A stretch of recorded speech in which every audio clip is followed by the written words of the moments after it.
যদি ইরানের দাবি সত্যি হয়ে থাকে তবে প্রথমবারের মতো পঞ্চম প্রজন্মের ৩টি F-35 স্টেলথ যুদ্ধবিমান সফলভাবে ভূপাতিত করার ইতিহাস তৈরি হলো। ৩টি F-35 নামানোর দাবি করেছে দেশটির গণমাধ্যম প্রেস টিভি। এসব বিমান স্থানীয়ভাবে তৈরি আকাশ প্রতিরক্ষা ব্যবস্থা দিয়ে ভূপাতিত করেছে তেহরান। শনিবার বিকেলে ইরানি সেনাবাহিনীর জনসংযোগ অফিসের ঘোষণায় বলা হয়েছে, আগের রাতে আরও দুটো বিমান ধ্বংসের পর তৃতীয় ইসরায়েলি F-35 স্টেলথ যুদ্ধবিমান ভূপাতিত করেছে ইরানের বিমান প্রতিরক্ষা ব্যবস্থা। এর মাধ্যমে স্টেলথ যুদ্ধবিমান ভূপাতিত করার তালিকায় প্রথম দেশ হিসেবে আত্মপ্রকাশ করল তেহরান। ইরানের সেনাবাহিনীর বিবৃতিতে বলা হয়েছে, সবশেষ একটি F-35 এর পাইলট বিমান থেকে বেরিয়ে আসার পরপরই তাকে আটক করা হয়েছে। এর আগে আরও দুটো F-35 যুদ্ধবিমান ভূপাতিত করার দাবি করেছিল তেহরান। এই দুই যুদ্ধবিমানের একজন পাইলট নিহত হয়েছে এবং অন্যজন ধরা পড়েছে বলেও দাবি করেছে দেশটি।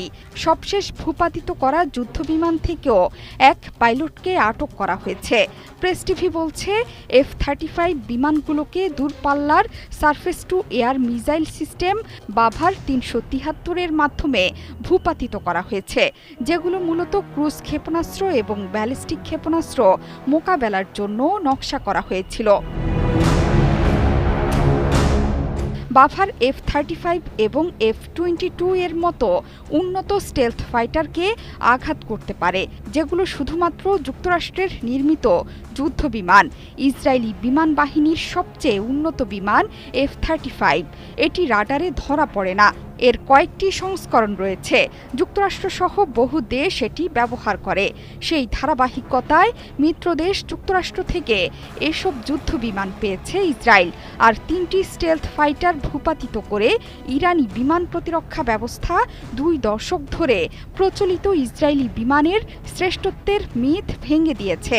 ৪৮ ঘণ্টার মধ্যে ধ্বংস করা হয়েছে ৩টি বিমান। ইরান সত্যি যদি F-35 ভূপাতিত করে থাকে, তাহলে এটি পশ্চিমা প্রযুক্তির জন্য একটি বড় ধাক্কা।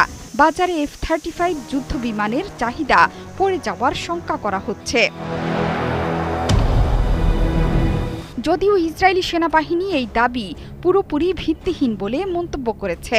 শুক্রবার ভোরে ইরানের পরমাণু স্থাপনা ব্যালিস্টিক ক্ষেপণাস্ত্র তৈরি